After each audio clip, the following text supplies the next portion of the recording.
નમસ્કાર, નર્મદા લાઈવમાં તમારું સ્વાગત છે। ગઈકાલે પૂર્ણ થયેલ લોકસભા ચૂંટણીના મતદાન બાદ મોડી સાંજ સુધી ગુજરાતમાં કઈ બેઠક ઉપર કેટલા ટકા મતદાન થયું અને લઈને લોકોમાં અને મીડિયામાં ચર્ચા જામી હતી।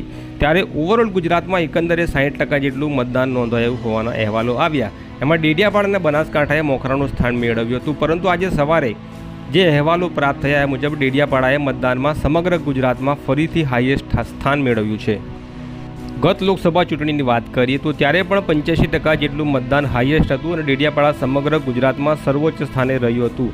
ત્યારે આ વખતે પણ તમામ ગુજરાતના મીડિયાની નજર ડેડિયાપાડા ઉપર મંડાયેલી હતી અને વધુમાં ડેડિયાપાડાના લોકપ્રિય ધારાસભ્ય ચૈત્ર વસાવા ભરૂચ લોકસભા સીટમાંથી ઉમેદવાર હોઈને ફરીથી આ વિસ્તારમાં બમ્પર વોટિંગ થવાની ધારણાઓ માંડવામાં આવી હતી, પરંતુ ગઈકાલે જ્યારે બપોર સુધીના ઓછા મતદાનના આંકડાઓ આવ્યા ત્યારે ડેડિયાપાડા પોતાનું જે સ્થાન છે તે ગુમાવશે એવું લાગી રહ્યું હતું। પરંતુ આજે વહેલી સવારે ચૂંટણી પંચ દ્વારા જે જાહેર કરાયેલા મતદાનની ટકાવારીમાં ફરીથી ડેડિયાપાડા 83% કરતાં વધુ મતદાન સાથે ફરીથી સર્વોચ્ચ સ્થાન મેળવી ગયું છે। હવે જોવાનું એ છે કે મતદારોનો મૂળ કઈ તરફ કોની તરફ ઝુકાવ છે અને આ બમ્પર વોટિંગ કોના ફાયદામાં થશે। આવનારા દિવસોમાં આપણને જ્યારે મતદાનનું રિઝલ્ટ આવશે ત્યારે જ ખબર પડશે।